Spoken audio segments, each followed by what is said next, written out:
আবৃত্তি করছি কবি স্বপন কুমার বৈদ্য এর লেখা সুখে থেকো অর্ণব কবিতাটি।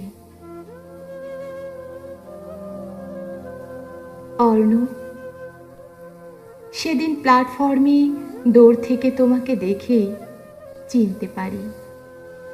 লোকের ভিড় ঠেলে তোমার সামনে গিয়ে দাঁড়িয়ে চোখাচোখি হলেও তুমি জানতে চাইলে না কেমন আছি।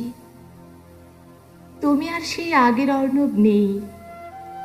চোখে বেশি পাওয়ারের পুরো লেন্সের চশমা, উস্কো খুস্কো চুল, অনেকটাই পেকে সাদা, মুখে একগাল দাড়ি, কাঁধে অফিসের ব্যাগ ঝুলানো, পায়ে সাদামাটা স্যান্ডেল, শুষ্ক ঠোঁট, কপালে বলি রেখা, চোখের নিচে কালিমা, চোখে মুখে দুশ্চিন্তার ছাপ। তুমি তো এমন ছিলে না অর্ণব। ক্লাসে মেধাবী ছাত্র হিসেবে তোমার বেশ একটা সুনাম ছিল। ছিলে ভীষণ স্মার্ট, কত মেয়েই তোমার উপর ক্রাশ খেয়েছে। তুমি পাত্তা দিতে না কাউকেই। এটা তোমার অহংকার নাকি সততা ছিল জানি না। আমিও অন্য 10 জনার মতো ক্রাশ খেয়ে লজ্জা সরমের মাথা খেয়ে প্রপোজ করেছিলাম।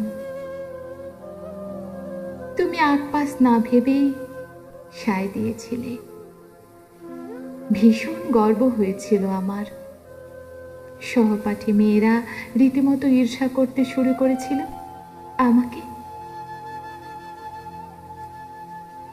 নিজেকে ভাগ্যবতী মনে হয়েছিল আমার। সারাক্ষণ তোমার স্বপ্নে বিভোর হয়ে থাকতাম। ভাবতাম প্রেমে পড়লে বুঝি এমন হয়। অনেক আশা ছিল তোমাকে নিয়ে, ঘর বাঁধব। তুমিও কখনো অমত করনি। কিন্তু সংসারে তোমার ছোট 7 বোনই ছিল তোমার কাঁধের মস্ত বোঝা। মাস্টার্স কমপ্লিট করতে না করতেই ভালো চাকরি পেয়ে গেলে।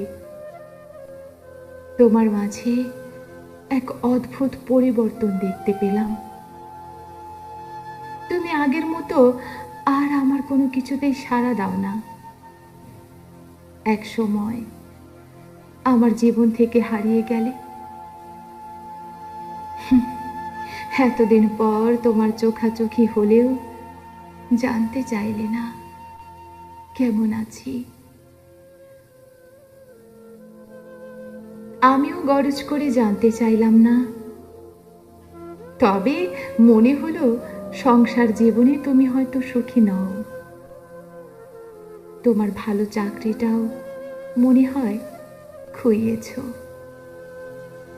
তবু ভালো থেকো অর্ণব। আমি তোমাকে হারালেও যে তোমাকে পেয়েছে তোমাকে নিয়ে সুখে থাক এই আশীর্বাদ করি। একজন নারী হয়ে অন্য নারীর অমঙ্গল চাইনি আমি। ভালো থেকো, ভালো থেকো অর্ণব।